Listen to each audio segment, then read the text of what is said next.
देशातील नंबर 1 शहरामध्ये गुंतवणूक करायची आहे? नंबर 1 गुणवत्तेचं घर, रो हाऊस, ऑफिस, दुकान गाळा शोधताय? मग डोळे झाकून तुमच्यासाठी नंबर 1 चा पर्याय आहे. Number 1 locations, number 1 quality. त्यामुळे श्री राजलक्ष्मी कन्स्ट्रक्शन ग्रुप बनला आहे गुंतवणुकीचा नंबर 1 पर्याय. सांगलीमध्येही multi brand entertainment centre, Shri Rajlakshmi mall. Booking सुरू. नमस्कार. आज आपल्या स्टुडिओत राज्य मागासवर्गीय आयोगाचे सदस्य, फुले शाहू आंबेडकर चळवळीतले एक अभ्यासू व्यक्तिमत्व प्राध्यापक लक्ष्मण हाके सर आलेत. सर नमस्कार. नमस्कार. नमस्कार. आज आपण आरक्षण आणि त्यांच्या एकूण चळवळीबद्दल खूप मनमोकळ्या गप्पा मारू. सर, तुम्ही गेल्या अनेक वर्षापासून आरक्षण आणि ओबीसी भटके विमुक्तांसाठी ज्या चळवळीत काम करताय, महाराष्ट्रभर फिरताय, नेमकं आरक्षणासंदर्भात अनेक मतप्रवाह आहेत. ते असावं का नसावं, अनेक गैरसमज आहेत, गैरसमज. नेमकं आरक्षण ही संकल्पना काय आहे? आरक्षण खऱ्या अर्थानं 2022 मध्ये म्हणजे अलीकडच्या कालावधीमध्ये आत्ताच्या ज्या नवीन पिढ्या आहेत किंवा आत्ताच्या जी काही लोक आहेत, ही लोक म्हणतात आरक्षण म्हणजे काहीतरी लाभाची योजना आहे. आरक्षण म्हणजे काही लोकांसाठी विशिष्ट अशी सोय केली गेलेली आहे. आरक्षण म्हणजे आरक्षणामुळं आमचं नुकसान होतं आहे किंवा आरक्षणामुळं देशाच्या गुणवत्तेवरती परिणाम होतो आहे. खऱ्या अर्थानं या सगळ्या लोकांचा गैरसमज आहे. या सर्व लोकांचं कुठंतरी काउन्सिलिंग होण्याची आज आवश्यकता आहे. कायद्याच्या सभागृहामध्ये आपण जे लोकप्रतिनिधी नियुक्त करतो, त्या लोकप्रतिनिधींचं संविधानाप्रती, आरक्षणाप्रती आणि सामाजिक न्यायाप्रती काउन्सिलिंग होण्याची आज गरज आहे. कारण आरक्षण हा गरिबी हटावचा प्रोग्राम नाही. आरक्षण ही लाभाची योजना नाही. आरक्षण म्हणजे भूतदया नाही. तर आरक्षण म्हणजे सामाजिकदृष्ट्या मागासलेल्या लोकांना प्रतिनिधित्व देण्यासाठी संविधानिक तरतूद आहे की ज्यांना अन्न, वस्त्र, निवारा, सामाजिक प्रतिष्ठा, माणसांचं माणुसकीच्या अर्थानं ज्या पद्धतीने मानवी मूल्यांच्या निर्देशांकानुसार जगामध्ये देशांची यादी बनवतं, मूल्यांकन करतं, त्याला गुणांकन करतं. ते गुणांकन केल्यानंतर मानवी मूल्यांच्या निर्देशांकानुसार जे देश बिहेव करतात त्या लोकांना चांगल्या पद्धतीचं फंड्स असतील, चांगल्या पद्धतीची स्टेटस असेल, ते युनोच्या माध्यमातून मिळतं. म्हणजे आरक्षण हे मला तुम्हाला सांगायचं असं आहे की आरक्षण म्हणजे जे सामाजिकदृष्ट्या डावलले गेले, मागासलेले आहेत, त्या लोकांना प्रतिनिधित्व देण्यासाठी आरक्षण दिलं गेलेलं आहे. म्हणजे आर्थिक प्रमोशन करण्यासाठी हे आरक्षण नाही. सध्या एकूण समाजातला जर मतप्रवाह बघितला तर आरक्षणामुळे आमच्यावर अन्याय होतोय, आमचे हक्क पळवले जात आहेत, फुकट खावं आहेत किंवा हे सगळे आहेत खावं आहेत, गुणवत्ता नसलेले आहेत, हा जो आरोप आहे यात किती तथ्य आहे? खऱ्या अर्थानं सेव्ह मेरिट, सेव्ह नेशन सारख्या वगैरे काही संस्था आहेत. म्हणजे मला उदाहरण देऊन तुम्हाला सांगता येईल. कसं आहे की इथल्या या व्यवस्थेमध्ये कधी काळी इथला आदिम वर्गामधला माणूस, कधी काळी इथल्या मूळ भूमिपुत्र, या सर्व माणसांना गेल्या अनेक हजारो वर्षाच्या व्यवस्थेमध्ये ज्यांना रिझर्वेशन दिलं गेलं आहे, ज्यांना सामाजिक न्याय मिळण्यासाठी रिझर्वेशन दिलं आहे, त्या सर्व लोकांवरती इथल्या समाज व्यवस्थेमध्ये चातुर्वर्ण्य व्यवस्थेद्वारे त्या लोकांना सामाजिकदृष्ट्या कनिष्ठ प्रतीचं काम करायला लागलं. कुणबी किंवा गावातला पाटील, सरदार, वतनदार केंद्रबिंदू मानून या माणसांकडून कनिष्ठ प्रतीचं, की जिथं माणूस स्वतः काम करू शकणार नाही अशा पद्धतीचं काम इथल्या काही दीनदलित लोकांकडून करून घेतलं गेलं. सामाजिक अप्रतिष्ठा ज्यांच्या बाबतीमध्ये झाली, ज्यांना गावगाड्यामध्ये गावच्या व्यवस्थेमध्ये ज्यांना हे व्यवस्थेचं म्हणजे सेवेचं काम करून घेत असताना जमीन धारणा करता आली नाही, ज्यांना आर्थिक स्टेटस उभं करता आलं नाही, ज्यांना सामाजिक न्याय भेटला नाही, अशा सर्व माणसांना प्रतिनिधित्व देण्यासाठी हजारो वर्षाचा स्पॅन एका बाजूला आहे आणि 75 वर्षाचा स्पॅन एका बाजूला आहे. काही लोक म्हणतात बाबासाहेबांनी 10 वर्षासाठी रिझर्वेशन दिलं होतं. काही लोक म्हणतात रिझर्वेशन आता 2022 मध्ये कशासाठी हवं आहे. खऱ्या अर्थानं हजारो वर्षे पिढ्यानपिढ्या ज्यांच्या जेनेटिकमध्ये इथली जात व्यवस्था आहे, ज्यांच्या जेनेटिकमध्ये काही लोकांना इथं सामाजिकदृष्ट्या कनिष्ठ समजण्याची प्रथा आहे, हीनतेची वागणूक देण्याची प्रथा आहे. आजही 2022 मध्ये त्याचं प्रमाण बदललं असेल, त्याचे इंडिकेटर्स बदललेले असतील, परंतु आजही इथं जातीयवाद केला जातो. नोकऱ्यामध्ये गेलेला एखादा प्रोफेसर असेल, रवींद्र वस्त्र निकेतन सलगरे. वेड लावणाऱ्या किमतीत दिवाळीची खरेदी फक्त रवींद्र मध्ये. खास दिवाळी निमित्त आमच्या सर्व मिनी स्टोअर्स मध्ये असंख्य व्हरायटींसह 51% भरघोस डिस्काउंटचा धमाका सुरू. सर्व मिनी स्टोअर्स मध्ये नवीन व्हरायटींसह तोच दर तीच सेवा. त्वरा करा, आजच जवळच्या मिनी स्टोअरला भेट द्या. आमच्या शाखा तासगाव, जयसिंगपूर, सांगोला, विटा, जत, संख, कवठे महांकाळ, शिरोळ, कडेगाव, इस्लामपूर, सावळज, होळे, फलूस, आरवडे तसेच कर्नाटकातील रायबाग, शिरूर, तेलसंग. रवींद्र वस्त्र निकेतन सलगरे, तालुका मिरज, जिल्हा सांगली. प्रशासनामध्ये गेलेला एखादा IAS अधिकारी असेल किंवा ज्युडिशरीमध्ये चांगल्या पोस्टवरती काम करणारा एखादा जज असेल, त्याच्या बाबतीमध्ये सुद्धा आज रिझर्वेशनमधून आलेला अशा पद्धतीची हेटाळणीची वागणूक आजही 2022 सालामध्ये दिली जाते. आणि मग 1000 वर्षाचा स्पॅन एका बाजूला आणि देशाला स्वातंत्र्य मिळाल्यानंतरची 75 वर्ष एका बाजूला, हे खऱ्या अर्थानं सामाजिक न्याय देण्याच्या दृष्टिकोनातून हा जो कालावधी आहे तो इनबॅलन्स आहे. म्हणून रिझर्वेशनची गरज आहे. रिझर्वेशन आजही आहे आणि उद्याही रिझर्वेशनची गरज भासणार आहे. रिझर्वेशन आर्थिक निकषावर पाहिजे असा एक मतप्रवाह आहे. तो योग्य आहे का? खऱ्या अर्थानं संविधानामध्ये आर्थिकदृष्ट्या रिझर्वेशन देणं हे संविधानाच्या विरोधामधलं आहे. संविधानाच्या मूलभूत तत्वांच्या बाहेर जाऊन आत्ता जे काही केंद्र शासनानं अमेंडमेंट करून जे 10% आर्थिकदृष्ट्या मागासांना जे रिझर्वेशन दिलंय किंवा महाराष्ट्रामध्ये आर्थिक मागासांना काही योजना लागू झालेल्या आहेत, खऱ्या अर्थानं सामाजिक न्यायासह समता प्रस्थापित करण्यासाठी आरक्षण हा कन्सेप्ट राबवला गेलाय. परंतु अहो, तुम्ही आर्थिक म्हणताय, आर्थिक मागास म्हणताय, आर्थिक नियोजन खूप मोठ्या प्रमाणात होत आहेत ना. या देशाला स्वातंत्र्य मिळाल्यानंतर 5 इयर प्लॅन असतील, पंचवार्षिक योजना असतील. या देशाला स्वातंत्र्य मिळाल्यानंतर शेतीबाबतचं धोरण असेल. या देशाला स्वातंत्र्य मिळाल्यानंतर सहकाराबाबतचं धोरण असेल. या देशाला स्वातंत्र्य मिळाल्यानंतर BPLची योजना असेल, घरकुलांची योजना असेल. या सर्व योजना आर्थिक मागासांसाठी, आर्थिक उन्नतीसाठी, तुमचा आमचा सामाजिक स्तर उंचावण्यासाठी, देशाचा अन्न वस्त्र निवारा या गोष्टी सोडवण्यासाठी बजेटरी तरतूद आहे. खूप मोठ्या प्रमाणात कामं चालतात. आणि मग ही आर्थिकदृष्ट्या विकासाची कामं चालत असताना जे सामाजिक न्यायासाठी रिझर्वेशन दिलं गेलंय, शिक्षण, नोकऱ्या आणि पंचायत राजमध्ये OBC असतील, SC असतील, ST असेल, कायद्याच्या सभागृहामधलं रिझर्वेशन असेल, हे रिझर्वेशन खऱ्या अर्थानं सामाजिक न्याय देण्यासाठी रिझर्वेशन दिलं गेलंय. आर्थिक उन्नतीसाठी या देशामध्ये खूप योजना आहेत, पण त्या योजना प्रॉपर प्रक्युलेट न होता, त्या योजनांचं प्रॉपर ऑडिट न होता, सामाजिकदृष्ट्या प्रतिनिधित्व देण्यासाठी, सामाजिक अन्याय दूर करण्यासाठी जे रिझर्वेशन दिलं गेलंय, तिथं मात्र ही सगळी लोक डोकावून पाहत आहेत. आणि खऱ्या अर्थानं हे सामाजिक न्यायाच्या प्रतीक्षेमध्ये उभ्या असलेल्या दीनदलितांवरती, भटक्या विमुक्तांवरती, शेड्यूल ट्राईब्सवरती, शेड्यूल कास्टवरती हा अन्याय आहे. मग अशी तुम्ही उल्लेख केला की बाबासाहेबांनी 10 वर्षाची तरतूद केली असं म्हटलं जातं. आज स्वातंत्र्याला 75 वर्ष होत आहेत. अनेकांचा असा आरोप आहे, अजून किती वर्ष तुम्हाला हे द्यायचं? खऱ्या अर्थानं गेल्या हजारो वर्षाच्या कालावधीमध्ये डॉक्टर बाबासाहेब आंबेडकरांचा मजूर पक्ष नावाचा एक पक्ष होता.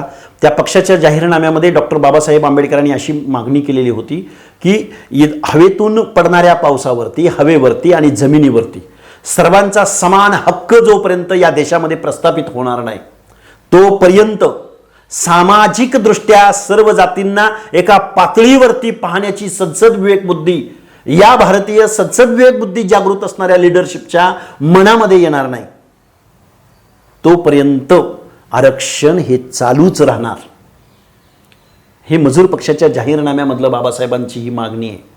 आरक्षणाची संकल्पना कोणाची आणि आरक्षण हे एकट्या भारतातच आहे की आणखी कुठं आहे? आरक्षण खऱ्या अर्थानं पाश्चात्य देशामध्ये आरक्षणाची चळवळ भारत देशाच्या अगोदर खूप मोठ्या प्रमाणात पाश्चात्य देशामध्ये, अमेरिकेला आज 250 वर्ष झालं आरक्षणाचं धोरण राबवून. आज अमेरिकेच्या एका सुप्रीम कोर्टाच्या सरन्यायाधीशपदी एका महिलेची नियुक्ती होती. त्याचवेळी भारतामध्ये सुद्धा राष्ट्रपती पदावरती एका आदिवासी महिलेची नियुक्ती होती. योगायोगानं खऱ्या अर्थानं सामाजिक न्यायाच्या दृष्टिकोनातून, ही लोकशाही मूल्यांच्या दृष्टिकोनातून, संविधानांच्या माध्यमातून ही सकारात्मक बाब आहे. पण सामान्य माणसांच्या बाबतीमध्ये जे रिझर्वेशन दिलं गेलं ते पाश्चात्य पातळीवरती निग्रो लोकांना गुलामाची वागणूक दिली गेली, निग्रो लोकांना पशुची वागणूक दिली गेली. आणि तेही माणूस आहेत, तेही मानव जातीमध्ये जन्माला आलेले आहेत आणि ते फक्त वर्णविद्वेषी भावनेतून त्या निग्रोवरती जो अन्याय झाला, जो सामाजिक अन्याय झाला, त्या लोकांना विकासाच्या प्रक्रियेत, शिक्षणाच्या प्रक्रियेमध्ये माणुसकीचं जीवन प्राप्त करून देण्यासाठी युनायटेड स्टेट्समध्ये पहिल्यांदा रिझर्वेशन दिलं गेलं. आणि तेच रिझर्वेशन घेऊन मग माझे महात्मा ज्योतिबा फुले आपल्या भारतवर्षामध्ये आपल्या गुलामगिरी ग्रंथामध्ये साधारणपणे 1972 साली मे बी 1972 साली त्या गुलामगिरीच्या ग्रंथाच्या प्रस्तावनेमध्ये डॉक्टर बाबासाहेब आंबेडकर म्हणतात, तो गुलामगिरी ग्रंथ युनायटेड स्टेट्समधल्या संसद विवेक बुद्धी जागृत असणाऱ्या तिथल्या लोकांना ते अर्पण करतात. आणि ते त्या प्रस्तावनेमध्ये म्हणतात की ज्या पद्धतीने युनायटेड स्टेट्समध्ये तुमच्या लक्ष्मीपूजनाला सुवर्ण झळाळी देण्यासाठी तसेच दिवाळीचा आनंद द्विगुणित करण्यासाठी हर्ष ज्वेलर्सची वर्षपूर्ती निमित्त खास ऑफर. हर्ष ज्वेलर्समध्ये सोने खरेदीवर मिळवा तेवढ्याच वजनाची चांदी मोफत. दागिन्यांच्या मजुरीमध्येही 50% भव्य सूट. तसेच आमच्याकडे 916 हॉलमार्क दागिने ऑर्डरप्रमाणे तयार करून मिळतील.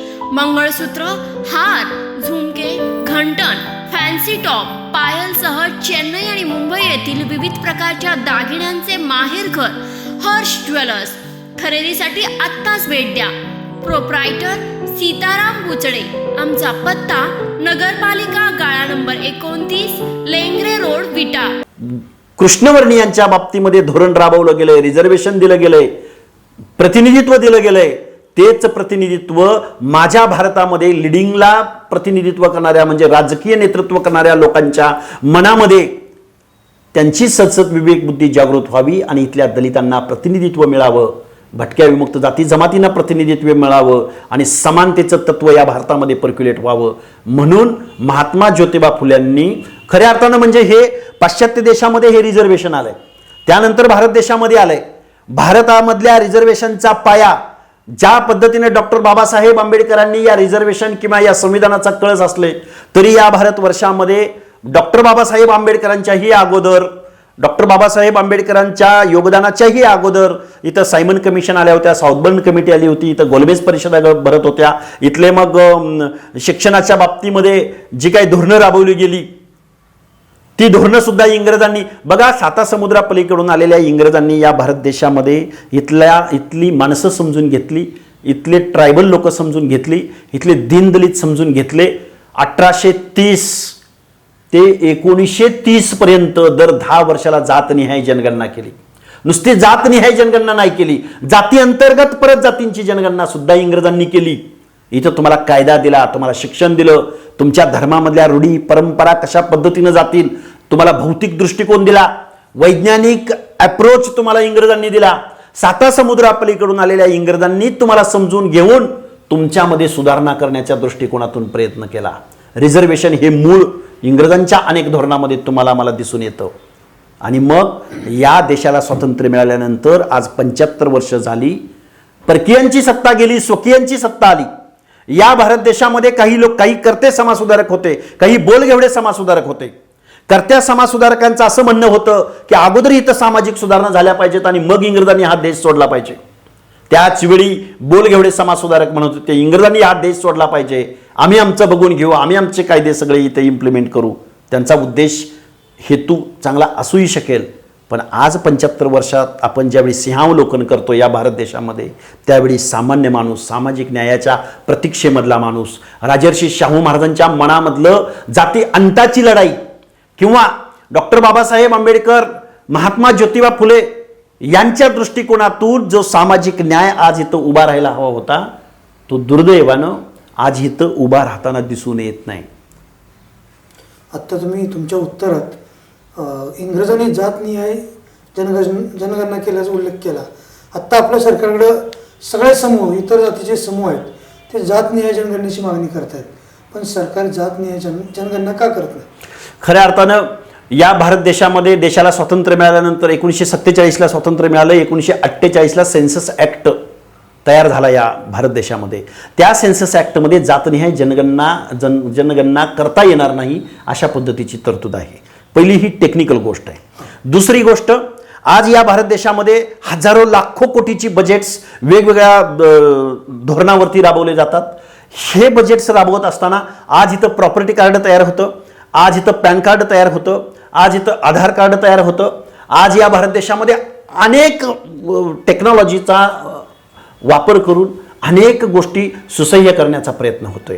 पण सामाजिक न्याय देण्यासाठी जी जातनिहाय जनगणना जी इंग्रज 10 वर्षाला करत होते, ती 10 वर्षाला जनगणना आज या भारत देशामध्ये SC आणि STचे होते.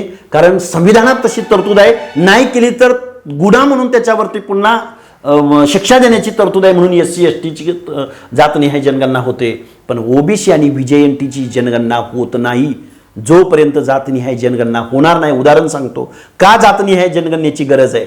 आज पारधी समाज या महाराष्ट्रामध्ये पारध्याची घरं किती आहेत?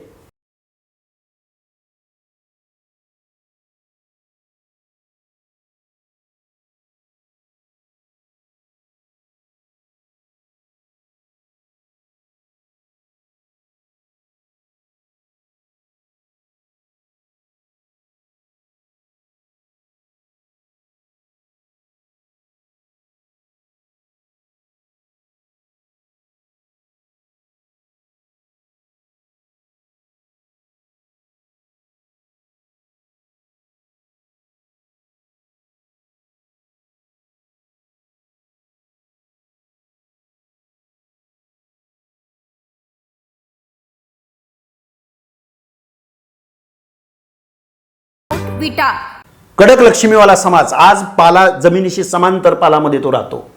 आज त्या लोकांना असे किती लोक आहेत या महाराष्ट्रामध्ये किंवा भारत देशामध्ये, घुमंतू नॉन घुमंतू, या महाराष्ट्रामध्ये किती आज न्यायाच्या प्रतीक्षेमध्ये लोक आहेत, किती लोक आजही शालाबाह्य विद्यार्थ्यांचा प्रश्न या महाराष्ट्रामध्ये, पुरोगामी महाराष्ट्रामध्ये आजही शालाबाह्य विद्यार्थ्यांची संख्या खूप मोठ्या प्रमाणात आहे. आजही मुलींचं गळतीचं प्रमाण खूप मोठ्या प्रमाणात आहे. हे गळतीचं प्रमाण सरसकट नाही, निकृष्ट दर्जाचं शिक्षण उपलब्ध होणं हे सरसकट समाजामध्ये नाही, तर ते भटक्या विमुक्त जाती जमातीमधल्या लोकांमध्ये, OBC मधल्या लोकांमध्ये. आज 75 वर्षाच्या कालावधीमध्ये जी लोक म्हणतायत रिझर्वेशन थांबलं पाहिजे, रिझर्वेशनचा लाभ या सामाजिक न्यायाच्या प्रतीक्षेमध्ये असणाऱ्या लोकांना चतुर्थ श्रेणी कामामध्ये आणि तृतीय श्रेणीच्याच प्रवर्गामध्ये फक्त लाभ झालेला आहे. आजही हायर एज्युकेशनमध्ये, आजही क्लास 1 सुपर क्लास 1 पोस्टमध्ये, आजही ज्युडिशरीमध्ये, आजही राज्याचं सचिवालय असो किंवा केंद्राचं सचिवालय असो किंवा एज्युकेशनच्या बाबतीमध्ये जो थिंक टँक म्हणून ओळखला जातो तिथलं प्रतिनिधित्व आज शून्य आहे. शून्य या भाषेत बोलेल, एखाद दुसरा असेल तर तो अपवादात्मक असेल. तर तुम्ही भटक्यांचा विषय उपस्थित केला. आज आपल्या देशाचे राष्ट्रपती महामहिम द्रौपदी मुर्मू त्या आदिवासी समूहाचं प्रतिनिधित्व करतात. योगायोगानं त्या समूहाच्या प्रतिनिधी आहेत. त्यांना किंवा यापूर्वीचे जे राष्ट्रपती आहेत रामनाथ कोविंद, त्यांना दलित समुदायाचे राष्ट्रपती म्हणून पाहिलं गेलं आणि अनेक माध्यमांनी तो उल्लेख केला. आताही सतत माध्यम आदिवासी समुदायाच्या प्रतिनिधी असाच उल्लेख करतात. हा उल्लेख योग्य आहे का?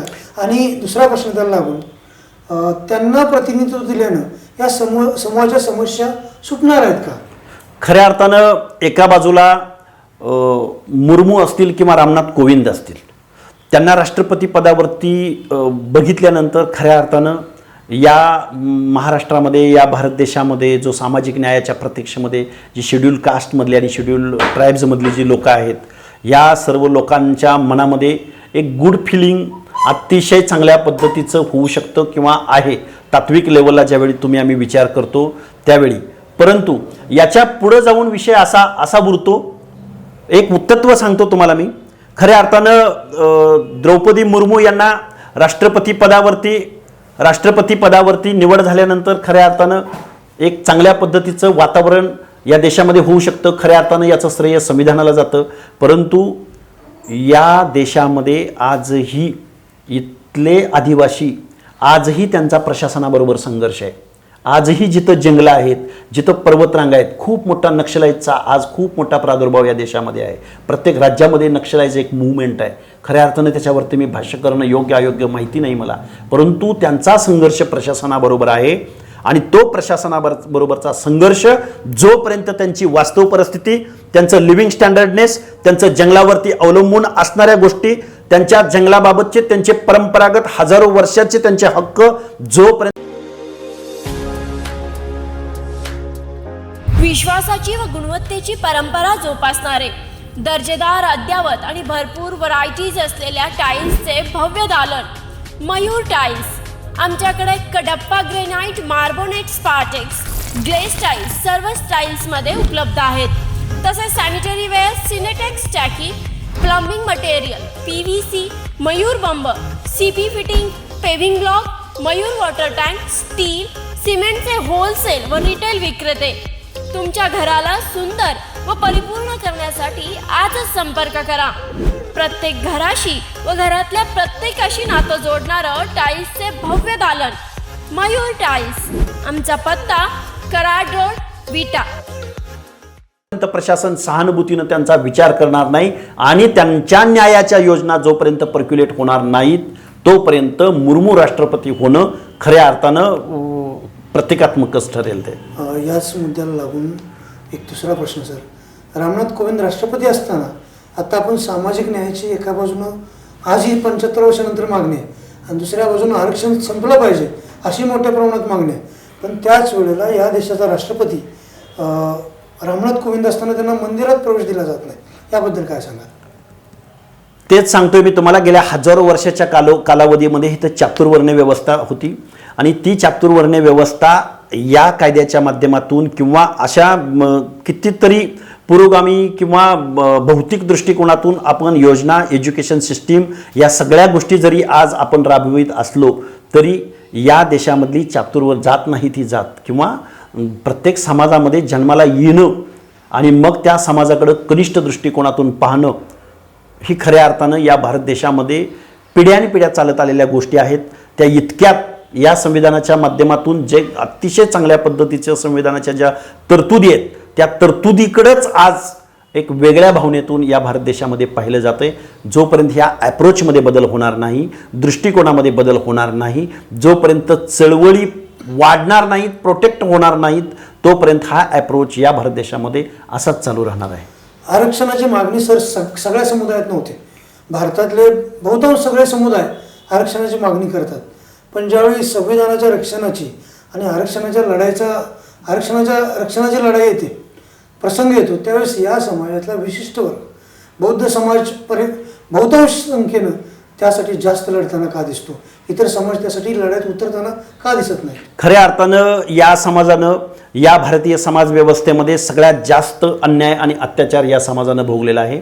तो सामाजिक अन्याय असेल किंवा आर्थिक अन्याय असेल किंवा माणुसकीच्या दृष्टिकोनातून जेवढे पॅरामीटर्स होते त्या सर्व दृष्टिकोनातून या वर्गानं हा अन्याय या भारतवर्षामध्ये सहन केलेला आहे आणि त्यांना एक अस्मितादर्श असणारा विश्वरत्न महामानव डॉक्टर बाबासाहेब आंबेडकरांचा एक दृष्टिकोन आणि त्यांनी लिहिलेलं संविधान या सर्व दृष्टिकोनातून, भौतिक दृष्टिकोनातून निधर्मीवादी हा देश म्हणून हे जे काही एक सामाजिक भान आंबेडकरी चळवळीमुळं म्हणा किंवा डॉक्टर बाबासाहेब आंबेडकरांमुळं, फुले शाहू आंबेडकरांमुळं म्हणा, या लोकांना हे जे भान आलेलं आहे हे भान या भारत देशामधल्या सामाजिक न्यायाच्या प्रतीक्षेत असणाऱ्या, सामाजिक न्यायाच्या रांगेत असणाऱ्या ओबीसींना, व्हिजेएनटींना जोपर्यंत येणार नाही तोपर्यंत या लढाईचं नेतृत्व, संविधान वाचवणं, संविधानातल्या तरतुदी वाचवणं, ही चळवळ वाढवणं, ही चळवळ पुढं घेऊन जाणं, या सगळ्यांचं प्रतिनिधित्व, या सगळ्यांचं नेतृत्व करण्याची वेळ आज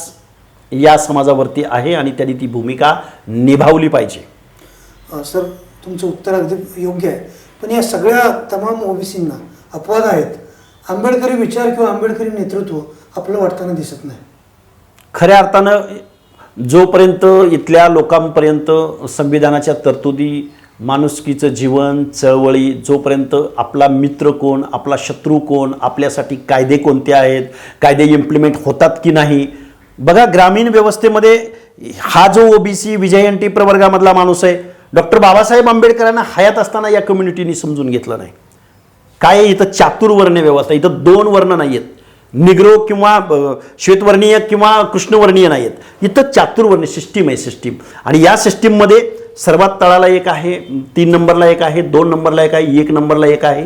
नेहमी वरचा खालच्या माणसांना आम्ही किती श्रेष्ठ आहोत हे दाखवत असतो, 2 नंबरचा 3 नंबरच्या वाल्यांना म्हणतो आम्ही किती श्रेष्ठ आहोत। आणि मग अशी जी काही उतरंड आहे ही उतरंड पर्क्युलेट व्हायला, या उतरंडीमध्ये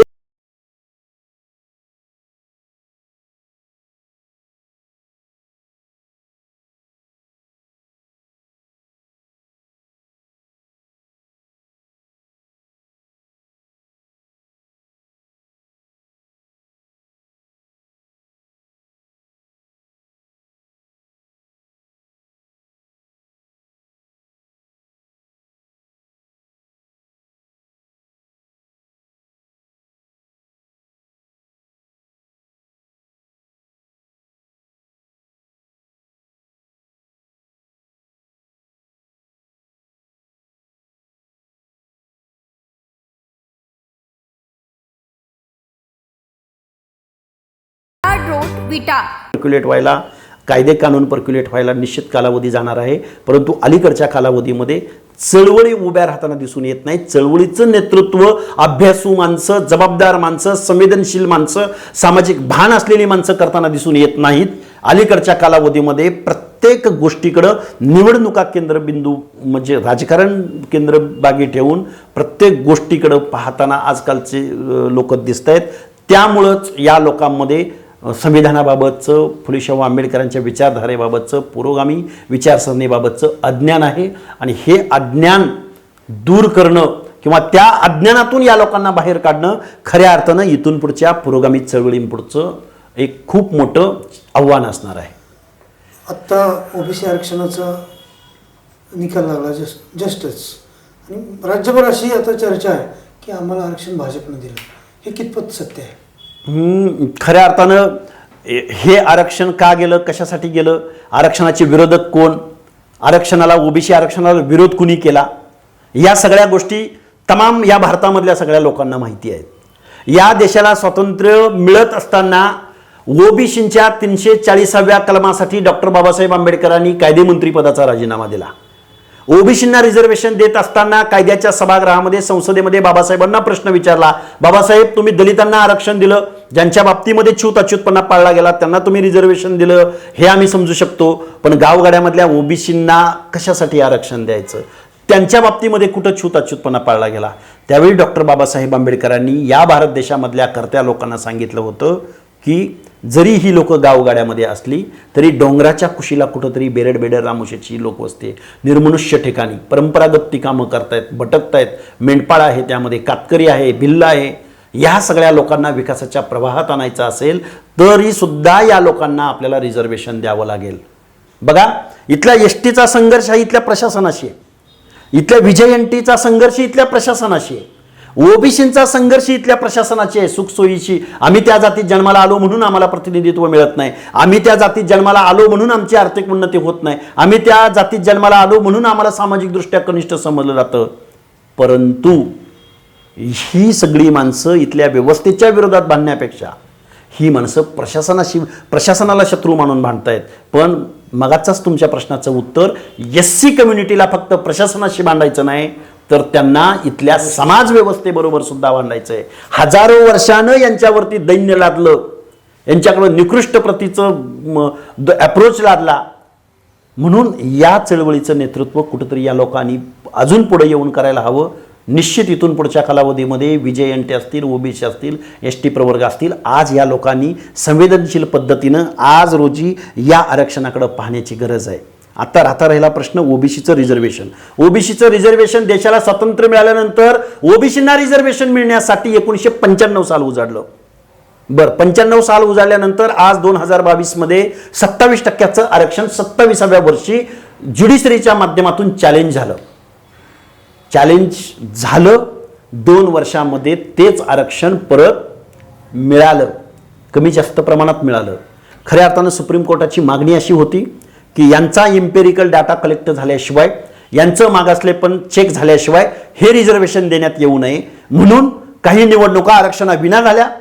पण त्याच सुप्रीम कोर्टानं सॅम्पल सर्वेच्या आधारे जी माहिती मिळाली त्या माहितीच्या माध्यमातून ती आकडेवारी कुठलाही अधिकृतरित्या सर्वे झालेली नसताना सुद्धा त्याच माहितीच्या आधारे इथल्या ज्युडिशरीनं परत ओबीसींना रिझर्वेशन दिलं म्हणण्यापेक्षा ह्या अलीकडच्या कालावधीमध्ये कुठलाही इम्पेरिकल डेटा एकदा म्हणतो कलेक्ट करा आणि एकदा इम्पेरिकल डेटाशिवाय देणं म्हणजे परत मूळ प्रश्न आपला, आमची जातनिहाय जनगणना, आमचं जात वास्तव, आमचं प्रतिनिधित्व, आमची संख्या, मग त्या संख्येच्या प्रमाणामध्ये आमची बजेटरी तरतूद, त्या संख्येच्या प्रमाणामध्ये सामाजिक न्यायाच्या योजना, त्या संख्येच्या प्रमाणामध्ये आमच्या एज्युकेशन सोसायटी, त्या संख्येच्या प्रमाणामध्ये आमची वसतिगृह, त्या संख्येच्या प्रमाणामध्ये हायर एज्युकेशनमधलं प्रमाण, त्या संख्येच्या द्वारे प्रशासनामधलं प्रमाण, त्या संख्येच्या द्वारे नोकऱ्यांमधलं की पोस्ट आहेत जिथं निर्णय प्रक्रिया राबवली जाते तिथलं आमचं प्रतिनिधित्व,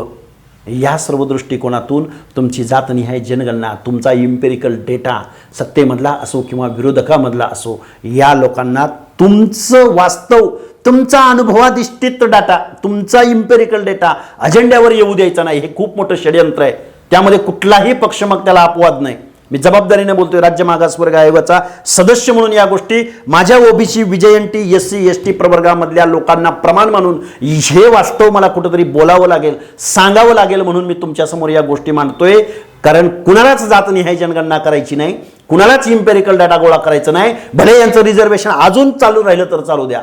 हा ओबीसीनी या निर्णयामुळं ओबीसीनी पेढे वाटू नयेत, ओबीसीनी फटाके वाजवू नयेत, ओबीसीनी खुशीत गाजरं खाऊ नयेत. अगदी ग्राम्य भाषेमध्ये मी तुम्हाला सांगतो, खऱ्या अर्थानं तुमची जातनिहाय जनगणनेची मागणी तुमचा इम्पेरिकलच्या माध्यमातून तुमचं प्रमाण कळणार होतं या देशाला. पण तो इम्पेरिकल डेटा कलेक्ट न करता, ती जातनिहाय जनगणना न करता, कमी जास्त प्रमाणात करून तुमचं राजकारणामधलं, समाजकारणामधलं, विकासाच्या प्रवाहामधलं प्रतिनिधित्व, त्याचं ऑडिट जिथं होणार होतं, ज्या माध्यमातून होणार होतं, ते सर्व टाळून परत एकदा तुम्हाला रिझर्वेशन दिलं गेलेलं आहे. पंचायत राजमधलं प्रतिनिधित्व आहे. आणि ह्या पंचायत राजमधल्या प्रतिनिधित्वामध्ये काय काम असतं? याला लागून म्हणजे 2 प्रश्न. इम्पेरिकल डाटा हा शब्द गेल्या अनेक वर्ष लोकांच्या चर्चेत आहे, माध्यमात चर्चेत आहे. अनेकांना तो शब्द कळतोय, पण नेमका डाटा काय हे समजत नाही. आणि दुसरा प्रश्न, ज्या तुम्ही ओबीसी वर्गाचं आरक्षणाचा आपण आता विषय चर्चेत घेतोय, नेमका हा ओबीसी वर्ग ज्या भाजपनं मंडल विरुद्ध कमंडल ही लढाई सुरू केली, आणि त्याच भाजपचा सर्वाधिक फूट सोल्जर हा ओबीसी समाज आहे. हा विरोधाभास कसा काय सर? खऱ्या अर्थानं गावगाड्यामध्ये, इथल्या समाज व्यवस्थेमध्ये, ज्या गावच्या कुशीमध्ये देवाच्या धर्माच्या भोवताली जेवढा ओबीसी समाजामधला गुरव असेल, सोनार असेल, गावातला सुतार असेल, हे जे काही धार्मिक वळचणीमध्ये म्हणजे गावाच्या देवाच्या भोवती राहणारी ही जी माणसं आहेत, खऱ्या अर्थानं इथं हिंदुत्वाचा पगडा या लोकांवरती खूप मोठ्या प्रमाणात नॅचरली आहे. धर्माच्या देवाच्या दृष्टिकोनातून त्यांच्यामध्ये एक ॲप्रोच निर्माण व्हायला हवा होता, एक बुद्धिवादी दृष्टिकोन निर्माण व्हायला हवा होता. तो ॲप्रोच दुर्दैवानं या महाराष्ट्रामधल्या इथल्या सांस्कृतिक धार्मिक व्यवस्थेमध्ये दुर्दैवानं होऊ शकला नाही, जरी ते सामाजिकदृष्ट्या मागासलेले असले तरी. हा झाला एक तात्विक प्रश्न. दुसरा प्रश्न याला लागून असा आहे की जोपर्यंत इथल्या ओबीसींना आपलं संविधानिक हक्क कोणते आहेत आणि हे का दिलेले आहेत आणि कोणत्या लोकांनी दिलेले आहेत याचं ॲनालिसिस करण्याची क्षमता जोपर्यंत या ओबीसींच्या मनामध्ये येणार नाही, तोपर्यंत इथं ओबीसीच्या चळवळी उभ्या राहणार नाहीत, ओबीसीचं नेतृत्व पुढे येणार नाही. ओबीसीची लोक इथल्या व्यवस्थेच्या विरोधामध्ये ओबीसी, अदर बॅकवर्ड क्लासेस म्हणून एकत्र येणार नाही. या फुले शाहू आंबेडकरांच्या महाराष्ट्रामध्ये जाती जातीच्या संघटना उदंड झाल्या, परंतु ओबीसी म्हणून सगळी लोक एकत्र यायला तयार नाहीत. साऊथमध्ये, नॉर्थमध्ये एका ओबीसीची सत्ता गेली की दुसऱ्या ओबीसीची सत्ता येते, परंतु दुर्दैवानं या फुले शाहू आंबेडकरांच्या पुरोगामी महाराष्ट्रामध्ये दुर्दैवानं या गोष्टी घडताना दिसून येत नाही. महाराष्ट्र खरंच पुरोगामी आहे का? महाराष्ट्रामध्ये फुले शाहू आंबेडकरांचं नाव घेतलं जातं, तशी संविधानामध्ये तरतूद आहे, निधर्मी अनेक सो अँड सो गोष्टी, परंतु महाराष्ट्रामधली धोरणं राबताना मात्र, प्रतिनिधित्व करत असताना मात्र, बजेटमध्ये तरतुदी होत असताना मात्र खऱ्या अर्थानं पुरोगामी खरंच महाराष्ट्र आहे का, हा प्रश्नचिन्ह उपस्थित होण्यासारखा प्रश्न आहे. खऱ्या अर्थानं या देशामध्ये ज्यावेळी या महाराष्ट्रामध्ये ओबीसीच्या रिझर्वेशन संदर्भात विदर्भामध्ये काही केसेस झाल्या, या केसेस झाल्यानंतर काही प्रमाणामध्ये 50% जो स्लॅब होता त्याच्यावरती रिझर्वेशन जाते असं सुप्रीम कोर्टाच्या निदर्शनास आलं. त्यावेळी खऱ्या अर्थानं सुप्रीम कोर्टानं निर्देश ट्रिपल टेस्टद्वारे इम्पेरिकल डेटा कलेक्ट करावा असं सांगितलं. इम्पेरिकल म्हणजे फक्त डोकी मोजणे असा त्याचा साधा अर्थ नाही. इम्पेरिकल म्हणजे सेन्सस नव्हे. इम्पेरिकल म्हणजे ओबीसींचं प्रमाण, लोकल बॉडी निहाय प्रमाण, त्यांचं एज्युकेशनमधलं प्रमाण, त्यांचं पंचायत राजमधलं प्रमाण, त्यांचं शिक्षणाच्या गळतीमधलं प्रमाण, त्यांच्या महिला शारीरिक श्रमाचं काम करतात का, त्यांचं राहणीमान कसं आहे, त्यांचं घर कसलं आहे, ते नागरी वस्तीपासून किती अंतरावरती राहतात, त्यांच्या घरापासून हायर एज्युकेशन किती अंतरावरती आहे, आणि मग या सर्व दृष्टिकोनातून सोशो इकॉनॉमिकल आणि एज्युकेशनल, आणि यामध्ये सर्वात जास्त प्रमाण सोशो या प्रश्नाला अनुसरून जो इम्पेरिकल डेटा लोकल बॉडी निहाय ग्रामपंचायत, पंचायत समिती, जिल्हा परिषद, नगरपंचायत, नगर परिषद, नगरपालिका, महानगरपालिका, लोकल बॉडी निहाय ओबीसीचं प्रमाण, ओबीसीचं मागासलेपण, ओबीसीचं स्टेटस, ओबीसीचं या रिझर्वेशन कशासाठी हवंय याची कारणं जोपर्यंत शास्त्रशुद्ध कारणं, अनुभवाधिष्ठित कारणं जोपर्यंत त्या इम्पेरिकल डेटाच्या माध्यमातून येणार नाहीत, ही माहिती गोळा करा, हा इम्पेरिकल डाटा गोळा करा, ही खऱ्या अर्थानं ओबीसीसाठी इष्ट आपत्ती होती.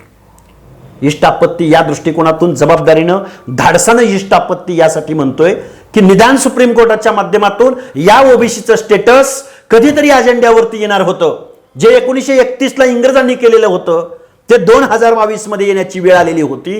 परंतु सत्ताधारी आणि विरोधक ओबीसीचं आरक्षण मिळालं पाहिजे म्हणायचे आणि ओबीसीचं आरक्षण कसं मिळवता येणार नाही, एकमेकावरती कशी टीका करता येईल, एकमेकाला कसं त्याचं श्रेय घेता येईल, श्रेय कुणीही घ्यावं पण माझ्या ओबीसीच्या सामाजिक न्याय हक्काचं हे आरक्षण मिळावं, अशा पद्धतीचा हा इम्पेरिकल डेटा होऊ घातलेला होता. मे बी होईल, नाही होईल, परंतु त्या इम्पेरिकलच्या माध्यमातून अनुभवाधिष्ठित काही माहिती या राज्यकर्त्यांच्या अजेंड्यावर येणार होती आणि तो अजेंडा खरोखर जर हे पुरोगामी महाराष्ट्र असता, फुले शाहू आंबेडकरांचा महाराष्ट्र असता, त्या तत्वाचे पाईक जर इथले राज्यकर्ते असते तर देशाच्या समोर इम्पेरिकल डाटा गोळा करून पुरोगामी महाराष्ट्राची प्रतिमा या देशामध्ये निश्चित प्रमाणात उभी राहिली असती. मग ते सत्तेमधल्या आणि विरोधकामधल्या लोकांनी ओबीसीच्या बाबतीमध्ये द्रोह केला.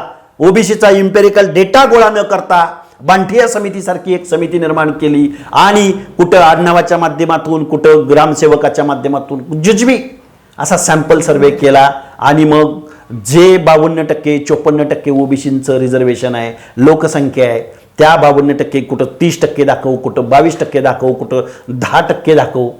हे खऱ्या अर्थानं ओबीसीवरती अन्याय करणारी गोष्ट या महाराष्ट्रामध्ये घडली. 52% रिझर्वेशन कमी करण्याचा हा डाव नसतो. हे 52% जे रिझर्वेशन आहे, डाव म्हणण्यापेक्षा ही जी समिती आहे या समितीनं कुठले पॅरामीटर्स लावले, कुठले इंडिकेटर्स लावले, कुठली मॅन पॉवर लावली, कुठली यंत्रणा लावली आणि एवढा अवाढव्य 10-12 कोटीची लोकसंख्या कशा पद्धतीनं त्यांनी अनालिसिस केली, हा त्यांचा आणि सरकारचा प्रश्न आहे. सुख एवढंच आहे की सामाजिक न्यायासाठी दिलं गेलेलं आरक्षण कुठंतरी खंडित झालं होतं, ते फक्त फ्लोमध्ये आलंय. 56,000 जागा ओबीसीच्या ज्या या ओबीसी रिझर्वेशनमधून पंचायत राजमध्ये होत्या त्यामधल्या आज या बांठिया कमिटीमुळं 11,000 जागा आज कमी झालेल्या आहेत आणि तो ओबीसीचा लॉस आहे. तो लॉस यासाठी आहे की राज्यकर्त्या लोकांनी तुमचा इम्पेरिकल डेटा कलेक्ट केला नाही. या राज्यकर्त्यांचा हा डावच असावा का? राज्यकर्त्या लोकांनी देशाला स्वातंत्र्य मिळाल्यापासून इथल्या ओबीसी बरोबर, इथल्या विजयंती बरोबर, इथल्या एससी बरोबर, इथल्या एसटी बरोबर निवडणुका डोळ्यासमोर ठेवून, राजकारण डोळ्यासमोर ठेवून, प्रतिनिधित्व डोळ्यासमोर ठेवून या लोकांचं ॲनालिसिस केलं, यांचं व्याकरण समजून घेतलं. मी नेहमी सांगत असतो या सर्व लोकांचं व्याकरण समजून घेतलं पण त्यांचं अंतःकरण इथल्या लोकांनी समजून घेतलं नाही. हा इथल्या सत्ताधाऱ्यांनी विरोधकावरती महाराष्ट्रामध्ये तर तीच लोक प्रतिनिधित्व करताना दिसून येतात. इथला कुठलाही पक्ष सत्तेत आला की ती लोक परत सत्तेच्या बाजूने उड्या मारतात. परत विरोधक जर सत्तेत आला तर तीच लोक परत इकडे उड्या मारून परत तिथं सत्तेमध्ये बसतात. पण सामाजिक न्यायाच्या प्रतीक्षेमध्ये असणाऱ्या ओबीसी, विजयंती, अर्ध्यापेक्षा जास्त SC ST जोडले तर 80-85% लोकसंख्या असणाऱ्या, संविधानाची गरज, संविधानाच्या तरतुदीची गरज इथल्या 85% लोकांना आहे. आणि मग या संविधानाचं संरक्षण करायचं कुणी, त्या तरतुदींचं अंमलबजावणी करायची कुणी? 85% लोक या कायद्याच्या सभागृहाच्या बाहेर आहेत, निर्णय प्रक्रियेच्या बाहेर आहेत. जे रिझर्वेशनच्या माध्यमातून निवडून गेले ते त्या पक्षाच्या अजेंड्यावर काम करताना दिसून येतात पण सामाजिक न्यायाच्या प्रश्नावरती आवाज उठवताना दिसून येत नाहीत. खऱ्या अर्थानं हे संविधानाच्या तरतुदींचं किंवा या ओबीसीच्या बाबतीमधला हा द्रोह आहे इथल्या लोकप्रतिनिधीच्या माध्यमातून. सर, भारतातले सगळेच पक्ष आरक्षणाचा पुकार करतात, आरक्षण दिलं गेलं पाहिजे मागणी करतात, आग्रह करतात. ज्यावेळेस भाजप विरोधात जातं त्यावेळेस भाजप आरक्षण द्यायच्या भूमिकेत असते, ज्यावेळेस काँग्रेस राष्ट्रवादी विरोधात असतात त्यावेळेस ते ती भूमिका मांडतात. मग या देशात आरक्षणाला विरोध नेमका कुणाचा? खऱ्या अर्थानं इथले सत्ताधारी असोत अथवा विरोधक असोत, निवडणुका जवळ आल्या की ते आरक्षणाच्या बाजूचे असतात. निवडणुका जिंकल्या की दुसऱ्या दिवसापासून जे धोरणं राबवली जातात त्यावेळी ते आरक्षणाच्या विरोधामध्ये असतात. फॉर एक्झाम्पल 2019च्या भारतीय जनता पार्टीच्या जाहीरनाम्यामध्ये तत्कालीन गृहमंत्री राजनाथ सिंह यांनी या महाराष्ट्रामधल्या, या भारत देशामधल्या सर्व लोकांना जातनिहाय जनगणना करण्याचं आश्वासन दिलं होतं. पण सत्तेत आल्यानंतर आम्ही जातनिहाय जनगणना करू शकत नाही. म्हणजे सत्ता निवडणुका समोर आल्या की यांना आरक्षणाच्या बाजूने भूमिका घ्यायची, निवडणुका जिंकून झाल्या की पुन्हा आरक्षणाच्या विरोधी भूमिका घ्यायची, अशा पद्धतीचं धोरण या भारत देशामध्ये राबवलेलं असल्यामुळं आजही सामाजिक न्यायाच्या प्रतीक्षेमध्ये असणाऱ्या सर्वसामान्य माणसापर्यंत इथलं संविधान पोहोचू शकत नाही, हे खेदानं नमूद करावं असं वाटतं. सर, मागच्या 4-5 वर्षात धनगर आरक्षणाचा फार मोठा विषय महाराष्ट्रात चर्चेत आला आणि आता जे भाजपचे आमदार आहेत विधान परिषदेला, गोपीचंद पडळकर यांनी तो लढा मोठ्या ताकदीने उभा केला. आज धनगर आरक्षणाची नेमकी अवस्था काय आहे, ते मिळू शकतं का?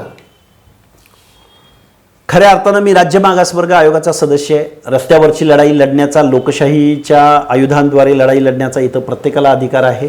परंतु आज या महाराष्ट्रामध्ये VJNTमध्ये 3.5% रिझर्वेशन घेणारा हा धनगर समाज बहुसंख्येनं या महाराष्ट्रामध्ये पॉकेट आहे. आणि हे रिझर्वेशन घेत असताना आज रोजी आमच्या ताठामध्ये काय आहे, NTचं जे रिझर्वेशन आहे, जे पंचायत राजमध्ये प्रतिनिधित्व मिळतं आहे, जे एज्युकेशनमध्ये नोकऱ्यामध्ये प्रतिनिधित्व मिळतं आहे, हे प्रोटेक्ट करणं आज धनगर समाजाच्या तरुणांपुढचं खूप मोठं आव्हान आहे. आणि मग हे प्रोटेक्ट करत असताना गावगाड्यामधला VJNT अबकडमधला OBCचं 19% रिझर्वेशन, VJNTचं 11% रिझर्वेशन, या सर्व बांधवांना एकत्रित घेऊन खऱ्या अर्थानं हे आमचं OBCचं आम्हाला संविधानानं दिलेलं रिझर्वेशन प्रोटेक्ट करण्याच्या दृष्टिकोनातून या समाजानं पुढे यायला पाहिजे, अशी व्यापक भूमिका मला इथं मांडावीशी वाटते. ST मिळायला पाहिजे, मिळायला हवी होती. त्याचे निकष, ते निकष आपण पूर्ण करू शकतो का?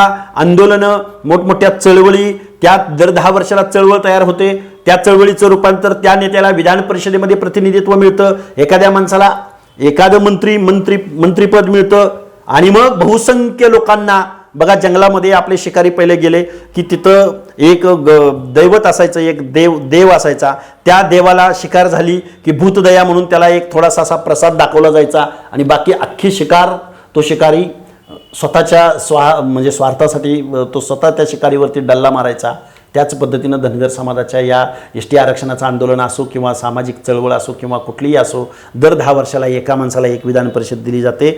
गोपीचंद पडळकर ते शिकारी, मी कुणाचं नाव घेणार नाही, पण दर 10 वर्षाचा ज्यावेळी राजकीय अभ्यास करतो त्यावेळी धनगर समाजाच्या एका माणसाला एक विधान परिषद दिली जाते, एक मंत्रीपद दिलं जातं. आणि बहुसंख्येने असणाऱ्या 60-70 विधानसभा मतदारसंघामध्ये, चांगल्या 5-6 लोकसभा मतदारसंघामध्ये निर्णय ठरवण्याची क्षमता असलेल्या या समाजाचं कायद्याच्या सभागृहामधलं प्रतिनिधित्व रोखून धरलं जातं. ते नुसतं रोखून धरलं जात नाही, निवडून येण्याची गोष्ट वेगळी, पण निवडणुकीला उभं राहण्यासाठी जी तिकीटं रुलिंग पार्टीकडून वापरली जातात, ती एक साधं तिकीट, एक तिकीट, एका हाताच्या बोटावर मोजता येणारं एक तिकीट या समाजाला दिलं जात नाही. म्हणून मग परत मला सांगावंसं वाटतं, तुमचं व्याकरण, तुमची संख्या, ही संख्याच त्यांना भीतीदायक आहे. समाजाचे नेते समाज शिकार करत नाही. समाजाचे नेते तर कळत न कळत त्यांच्या हातून शिकार होतेच. ते इकडं टायगर असतात, वाघ असतात, ढाण्या वाघ असतात, पण तिकडं गेल्यानंतर त्यांचं तेच वाघ, ढाण्या वाघ त्याच समाजाला बरोबर घेऊन त्या सगळ्या लोकांची कत्तल तिथं जाऊन करतात. एक खूप मोठ्या प्रमाणात या कायद्याच्या सभागृहामध्ये धनगर समाज असेल, OBC असेल, VJNT असेल, या सगळ्या लोकांच्या सामूहिक समस्या, सामूहिक वेदना, सामूहिक दुःख आणि दैन्य जोपर्यंत या सर्व कम्युनिटीचं चळवळ या महाराष्ट्रामध्ये जोपर्यंत उभी राहणार नाही, लिडिंगला लोक येणार नाहीत, तोपर्यंत या गोष्टी घडत राहणार. फुले शाहू आंबेडकरांचा पुरोगामी विचार पराभूत होत राहणार. OBCंना जे आज ST समुदायाला सामाजिक व्यवस्थेचं नेमकं भान आहे, हे भान OBC समुदायाला कधी येईल? खऱ्या अर्थानं या महाराष्ट्रामधला OBC समाज हा सांस्कृतिकदृष्ट्या, धार्मिकदृष्ट्या, जातीयदृष्ट्या, राजकीयदृष्ट्या हा ना धड दार का आहे, ना घाट का आहे, ना घर का आहे, ना घाट का आहे. तो नेहमी असा आधीमध्येच तरळत राहिलेला आहे. तो घाटावरती कधी पोचला नाही आणि तो घरीही कधी थांबला नाही. आणि मग असा जोपर्यंत या महाराष्ट्रामधल्या, या देशामधल्या OBCंना जोपर्यंत फुले शाहू आंबेडकर समजणार नाहीत, संविधानाकडं, संविधानाच्या सरनाम्याकडं लोक जोपर्यंत तो सरनामाच इथल्या लोकांना कळणार नाही, तोपर्यंत ही लोक अशीच राहतील. सर मराठा समाजाचं आरक्षण आणि मुस्लिमांचं आरक्षण हे दोन आरक्षण ते वादग्रस्त मुद्दे आहेत, तेही चर्चेत आहेत. यावरही अनेक आंदोलनाने लढे सुरू आहेत. याबद्दल काय सांगा? मुस्लिमांचा पहिला प्रश्न घेईन. मुस्लिम धर्माला आरक्षण देण्याचं संविधानामध्ये तरतूद नाही आहे.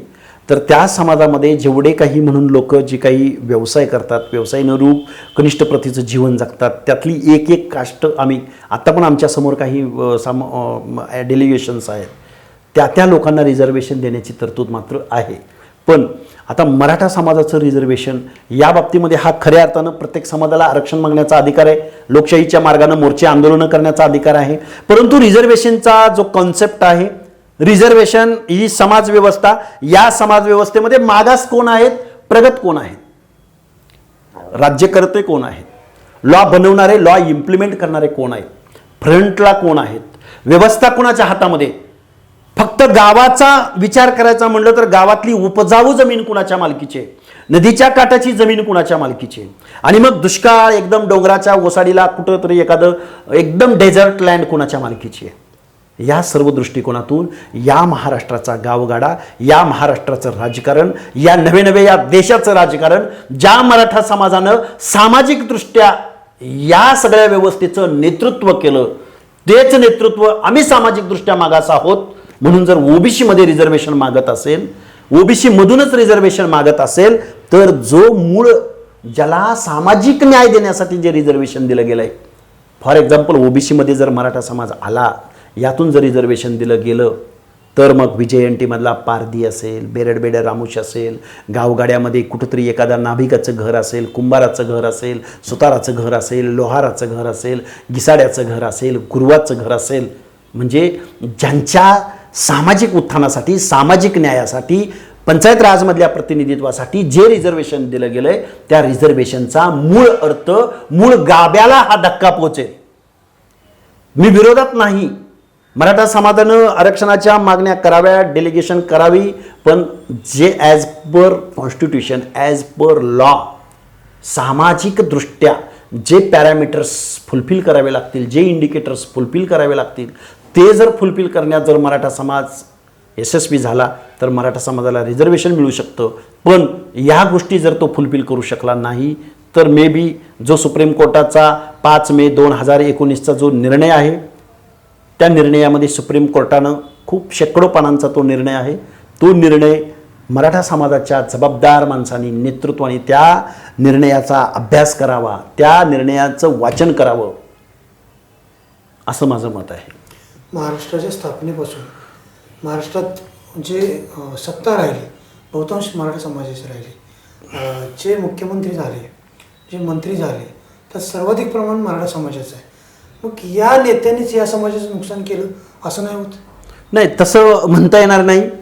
सत्तेमध्ये राहिल्यानंतर आज कोऑपरेटिव्ह सेक्टर त्यांच्या बहुतांश टक्के त्यांच्या ताब्यामध्ये आहे, इथली कारखानदारी त्यांच्या ताब्यामध्ये आहे, इथली लँड ॲक्विजिशन म्हणण्यापेक्षा जमीन धारणा त्यांची खूप मोठ्या प्रमाणात आहे, शिक्षण संस्था खूप मोठ्या प्रमाणात त्यांच्या ताब्यामध्ये आहेत, आणि प्रत्येक तालुक्याला पडणारा आमदार, 2 नंबरला राहणारा आमदार, 3 नंबरला राहणारा आमदार, तिकीट वाटपाचं प्रमाण, सामाजिक प्रतिनिधित्व करण्याची क्षमता, पिढ्यानपिढ्या नेतृत्व करण्याची क्षमता, पिढ्यानपिढ्या गावातली व्यवस्था चालवण्याची क्षमता, या सर्व गोष्टींचा ज्यावेळी आम्ही विचार करतो, त्यावेळी हा महाराष्ट्र आज मराठा समाजाचं नेतृत्व हर एक क्षेत्रामध्ये नेतृत्व दिसतं. मराठा समाजावरती अन्याय करणारी दुसरी कुठली तरी कम्युनिटी आहे, आणि मग त्यांच्या सामाजिक अन्यायामुळं त्यांच्यावरती खूप वाईट दिवस आलेले आहेत, असं वातावरण मला, म्हणजे एक चळवळीमधला एक सामाजिक भान असणारा, सामाजिक जाणीव असणारा कार्यकर्ता म्हणून मला ह्या गोष्टी आज दिसत नाही. एकेकाळी गावगाड्यात सर्वाधिक सक्षम असणारा हा वर्ग, मग तो आज मागास होण्याची कारणं काय असतील? तो मागास होण्याची कारणं इथल्या योजना प्रॉपर पर्क्युलेट न होणं, पाण्याच्या योजना पर्क्युलेट न होणं, इथली बेरोजगारी खूप मोठ्या प्रमाणात निर्माण होणं, इथं तरुणांच्या हाताला रोजगार उपलब्ध न होणं, या असू शकतात. आणि या गोष्टी निर्माण झाल्या म्हणजे त्याला जबाबदार आरक्षण आहे. हे एकदम चुकीचं वास्तव किंवा चुकीचं वास्तव आज या लोकांच्या डोक्यामध्ये आलेलं आहे. हे बघा, सामाजिक न्याय मिळण्यासाठी रिझर्वेशन दिलं गेलंय, आर्थिकदृष्ट्या उन्नती करण्यासाठी अनेक योजना आहेत की मी ज्या तुम्हाला सांगितल्या, cooperative sector, education sector, industrialisation, banking, जमीनधारणा, कारखानदारी, हे सगळं या लोकांच्या हातामध्ये आहे. पण अलीकडच्या कालावधीमध्ये पुणे मुंबईसारख्या शहरामध्ये, औरंगाबादसारख्या शहरामध्ये, नाशिक शहरामध्ये, प्रत्येक जिल्ह्याच्या ठिकाणी, प्रत्येक इंडस्ट्रियलायझेशन झालेल्या शहरामध्ये परप्रांतीय लोकांनी तिथल्या CAच्या पोस्ट, तिथल्या जबाबदारीच्या पोस्ट, इंजिनिअरिंगच्या माध्यमातून निर्माण होणाऱ्या पोस्ट परप्रांतीयांनी खूप मोठ्या प्रमाणात त्या फुलफिल केलेल्या आहेत. माझ्या गावगाड्यामधला, माझ्या महाराष्ट्रामधला मराठा समाज गावामधून तो कधी शहरामध्ये स्थलांतरित त्याचं प्रमाण खूप कमी प्रमाणात झालं. तो गावामध्ये शेती करत राहिला. पण आज बांधकाम क्षेत्रामध्ये, आज हरेक क्षेत्रामध्ये, कॉर्पोरेट वर्ल्डमध्ये खूप मोठ्या प्रमाणात परप्रांतीयांचा वाटा त्यांनी इथं तुमच्या जागा पूर्णपणे व्यापून टाकलेल्या आहेत. आणि मग मराठा समाजाला असं वाटायला लागलं की आज आमची जी ही अवनती झाली ती रिझर्वेशनमुळे झाली. खऱ्या अर्थानं ते समाजाला वाटायला लागलं का ते कुणी त्याच्या डोक्यात घातलं? वाटायला लागणं किंवा डोक्यात घालणं हे राजकीय सामाजिक ह्या गोष्टी होत राहणार आहेत. पण जी करती लोक आहेत, जे लोकनियुक्त प्रतिनिधी आहेत, जे ज्यांना ही व्यवस्था चालवायची आहे, त्या माणसांचं घटनेप्रती असणारी संवेदनशीलता, त्या माणसांचं आरक्षणाचा मूळ हेतू, ह्या गोष्टी त्या जबाबदारीच्या पदावरती असणाऱ्या माणसांनी मात्र प्रॉपर आणि वास्तव भूमिका, फुले शाहू आंबेडकरांची भूमिका घेणं आवश्यक आहे. घटनेप्रती संवेदनशीलता हा शब्द तुम्ही वापरला. सर, घटना जाळण्याची एक घटना देशात घडली, तेव्हा देशातलं प्रतिकारात्मक काय उभं राहिलं? खऱ्या अर्थानं जर अशी एखादी गोष्ट घडल्यानंतर ज्या घटनेमध्ये ज्या लोकांसाठी जो न्याय, ज्या तरतुदी, ज्या गोष्टी लिहून ठेवलेल्या आहेत, त्या लोकांनाच जर त्या गोष्टीची जाणीव, त्या घटनेप्रती त्या पद्धतीची जर संवेदनशीलता नसेल तर या गोष्टी घडत राहतील. मे बी मला म्हणूनच तुमच्या पुतळ्याला चप्पलचा हार कोणी घातला तर दंगली उसळतात, पण घटना जाळली जाते त्यावेळी या देशात कसलीही प्रतिक्रिया उमटत नाही. हे कशाचं लक्षण आहे सर? आपण खऱ्या अर्थानं भारतीय समाजव्यवस्था ही प्रतिमा, प्रतीक, धार्मिक, व्यक्तिपूजक या ह्याच्यामध्ये आपलं समाज मन आहे, समाज भान आहे.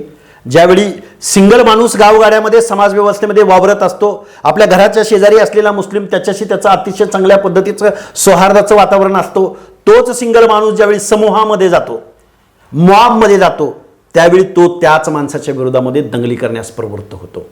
म्हणजे प्रतिमा, प्रतीक, व्यक्तिपूजकपणा, मॉब सायकॉलॉजी याचा बळी भारतीय समाजव्यवस्था, भारतातला समाज ठरलेला आहे. आणि जोपर्यंत आपण संविधानाप्रती, भारत नावाचा देश आहे, भारत नावाच्या देशाची काही प्रतीक आहेत, संविधान असेल, मग अशोक स्तंभ असेल, मग आमचा ध्वज असेल, या प्रती राष्ट्रीयत्वाची, धर्मी लोकशाहीची भावना जोपर्यंत तुमच्या आमच्यासारख्या लोकांमध्ये पर्क्युलेट होणार नाही, तोपर्यंत या गोष्टी कमी अधिक प्रमाणात होत राहतील. सर, तुम्ही जे आयोगाचं काम करताय त्याकडे वळूया. त्या आयोगाचं नेमकं काम चालतं कसं? त्या आयोगाचे निर्णय सरकार फॉलो करतं का? त्याची अंमलबजावणी करतं का? आणि आयोगाला सुविधा काय दिल्या जातात? खऱ्या अर्थानं जो कॉन्स्टिट्युशनल आयोग आहे, जो राज्य मागासवर्ग आयोग आहे, त्या आयोगावरती मी काम करतोय. हे काम करत असताना मला वैयक्तिकदृष्ट्या खूप शिकायला मिळते. ह्या आयोगाचं कामकाज, त्याचे लॉ, त्याचं कशासाठी, कुणाचं एक्सक्लुजन करायचं, कुणाचं इन्क्लुजन करायचं, कुणाला आरक्षणाच्या प्रवाहात घ्यायचं, कुणाला काढायचं, त्याचे निकष काय असले पाहिजेत, त्याचं हे सगळं धोरण, आरक्षणाचं धोरण, आरक्षण का दिलं गेलं, कशासाठी दिलं गेलं, पाश्चात्य पातळीवर का दिलं गेलं. आजही या जगामध्ये 114 देशामध्ये रिझर्वेशन दिलं जातं. भारतामध्ये ज्या ज्या लोकांना रिझर्वेशनच्या बाबतीमध्ये शंका आहेत, त्या सर्व शंका असणाऱ्या लोकांनी कधीतरी युनायटेड स्टेट्स म्हणजे अमेरिकेचं कधीतरी संविधान बघावं, तिथल्या निग्रोंच्या बाबतीमधल्या सगळ्या गोष्टी कधीतरी अभ्यासाव्यात. आरक्षणाच्या बाबतीमध्ये त्यावेळी त्यांची दृष्टी आणि अप्रोच तयार होईल. आपण एखाद्या रांगेत उभ्या राहिल्यानंतर एक महिला जर आपल्या पाठीमागं असेल तर आपण लगेच पहिल्यांदा तिला म्हणतो लेडीज फर्स्ट किंवा तुम्ही पहिल्यांदा घ्या. ही जी भावना आहे, ही जी उत्तरदायित्वाची भावना आहे, ही जी माणुसकीची भावना आहे, ह्या दृष्टिकोनातून रिझर्वेशन दिलं गेलं आहे. आज युनोचे हर एक कायदे आणि कानून, हर एक गोष्टी, आज युनोचे ट्रायबल बाबतचे धोरणं, दलितांबाबतची धोरणं, निग्रोबाबतची धोरणं, युनोमध्ये प्रत्येक गोष्टीचं ऑडिट होतं. पण दुर्दैवानं माझ्या या महाराष्ट्रामध्ये जेवढी म्हणून राजकारणामध्ये येणारी लोक आहेत, प्रतिनिधित्व करणारी लोक आहेत, त्या लोकांनी खऱ्या अर्थानं अशा काहीतरी एखाद्या एक्झाम, असं काहीतरी त्यांचं काउन्सिलिंग, असं काहीतरी त्यांचा शॉर्ट टर्म कोर्स होणं गरजेचं आहे. तर आणि तरच आज 75 वर्षा अमृत महोत्सवी वर्षामध्ये आमच्या या भारत देशाचं स्वातंत्र्य इथून पुढं अनेक शेकडो वर्ष आहे असं अबाधित राहायला कुठल्याही प्रकारची कुठलीही शक्ती रोखू शकणार नाही. आत्ता राज्यात सत्तांतर झालं, शिवसेनेत बंडाळी झाली, या सगळ्या सत्तांतराकडे तुम्ही कसं बघता? खऱ्या अर्थानं कुठल्याही तत्वावरती, कुठल्याही विचारावरती, कुठल्या ओबीसीच्या प्रश्नावरती, कुठल्या शेतकऱ्याच्या प्रश्नावरती, कुठल्या कामगारांच्या प्रश्नावरती, सामान्य माणसांच्या मनामध्ये रोज भेडसावणाऱ्या, रोजचं जीवन जगत असताना, संघर्ष करत असताना सामान्य माणसाला येणाऱ्या अडीअडचणीवरती दुर्दैवानं म्हणावं असं वाटतं की बहुसंख्य महाराष्ट्राच्या विधानसभेमधले प्रतिनिधी या प्रश्नावरती बंड करताना दिसून येत नाहीत, या प्रश्नावरती आंदोलन उभं करताना दिसून येत नाहीत, या प्रश्नावरती हाऊसमध्ये रात्रंदिवस भांडतायत असं दिसून येत नाही. परंतु राजकीय स्वार्थापोटी अर्थाच्या माध्यमातून आज तत्व, विचारधारा, निष्ठा या सर्व गोष्टींना लोकशाहीच्या अनेक दृष्टिकोनातून सर्व लोकशाहीची तत्व पायदळी तुडवून काही लोक एकत्रित येतात. आज एक सत्ता, उद्या एक सत्ता, म्हणजे अनाकलनीय, सामान्य माणसाच्या डोक्याच्या पलीकडचं राजकारण आज या महाराष्ट्रामध्ये घडताना दिसून येतंय. दुर्दैवानं हेच राजकारण, हेच बंड, हेच जर सामान्य माणसाच्या प्रश्नावरती जर घडलं असतं तर निश्चित मी एखाद्या वेळेस समर्थन करू शकलो असतो. परंतु असा कोणताही बाका प्रसंग महाराष्ट्रामधल्या सामान्य माणसासमोर उभा नसताना हे सत्तांतर होते, परिवर्तन घडतंय. खऱ्या अर्थानं याचं उत्तर किंवा याचं उत्तर देणंच खऱ्या अर्थानं म्हणजे आन्सरलेस या सगळ्या गोष्टी आहेत. सर, हे राजकीय अधपतन आहे किंवा ही बेबंशी आहे, याला जबाबदार कोण आहे? इथला खऱ्या अर्थानं इथला जो मतदार वर्ग आहे, या मतदार वर्गानं इथं नेहमी वंश परंपरेनं काही लोकांनाच निवडून दिलं गेलं. निवडणुका घडत असताना ज्या काही यंत्रणा राबल्या गेल्या त्या दृष्टिकोनातून जबाबदार लोक, अभ्यास असणारं प्रतिनिधित्व, चळवळीतलं प्रतिनिधित्व, एखादा संघर्ष उभा करून त्या चळवळीतून तावून सुलाकून आलेलं नेतृत्व. बघा, या देशाला स्वातंत्र्य मिळालं, संयुक्त महाराष्ट्र निर्माण झाला. पहिल्या 10-15 वर्षाच्या कालावधीमध्ये या महाराष्ट्रामध्ये शेतकरी कामगार पक्षाचं एक खूप मोठं नेतृत्व, पर्यायी व्यवस्था काँग्रेसला म्हणून या महाराष्ट्रामध्ये निर्माण झालेली होती. त्या शेतकरी कामगार मी कुठल्या पक्षाचं नाही तुमच्यासमोर सांगत, पण त्या पक्षामधले मग आमचे ND पाटील असतील, भाई गणपतराव देशमुख असतील, धोळप असतील, धोंडगे असतील, ह्या माणसांची हाऊसमधली धडपड, हाऊसमधली भाषणं, सामान्य माणसासाठी काम करण्याची त्यांची धडपड, या सगळ्या गोष्टी एक आयडिओलॉजी म्हणून महाराष्ट्राच्या तरुण पोरांनी, महाराष्ट्राच्या राजकारणाच्या प्रवाहाच्या बाहेर हा महाराष्ट्र टिकला पाहिजे, महाराष्ट्राचं राजकारण सकस झालं पाहिजे असं ज्यांना वाटतं त्या माणसांनी 60 आणि 70च्या दशकामधलं आमच्या नेतृत्वाचा अभ्यास केला पाहिजे असं मला वाटतं. निवडणुकीचं राजकारण जर तुम्ही तपासलं तर अर्थकारण फार मोठा महत्त्वाचा केंद्रबिंदू आहे. खऱ्या अर्थानं निवडणुकांमध्ये मतदार विकला जातो आणि मतं विकत मिळतात, ही मानसिकता याला जबाबदार नाही. या जबाबदारीला इथली जनता आहे. जोपर्यंत या लोकांना संविधान समजणार नाही, इथल्या सर्वसामान्य माणसाला आपल्या मताचा लाख मोलाचा अधिकार समजणार नाही, हे आपलं मत म्हणजे इथल्या व्यवस्थेला मत आहे, हे आपलं मत म्हणजे उद्या या कायद्याच्या सभागृहामध्ये जी तुमच्या आमच्या खिशामधले टॅक्सेसच्या रूपानं जो पैसा जमा होतो त्या पैशाच्या माध्यमातून धोरणं ठरवली जाणार आहेत आणि तीच धोरणं आपल्या जीवनमरणाच्या प्रश्नाची असणार आहेत. हे साधं वास्तव जोपर्यंत मत टाकणाऱ्या मतदाराला समजणार नाही तोपर्यंत तो मतदार छोट्या मोठ्या गोष्टीद्वारे आपलं मत हे विचार न करता जोपर्यंत देत राहील तोपर्यंत अशा गोष्टी घडत राहतील. सुमारे तासभर सरांनी खूप चांगली उत्तरं दिली. आरक्षणासंदर्भात असणारे अनेक गैरसमज याबद्दल खूप महत्त्वाची आणि अभ्यासपूर्वक उत्तर दिली. सर, वज्रदेच्या स्टुडिओत आलात, मनमोकळी मुलाखत दिली. धन्यवाद. धन्यवाद. थँक्यू.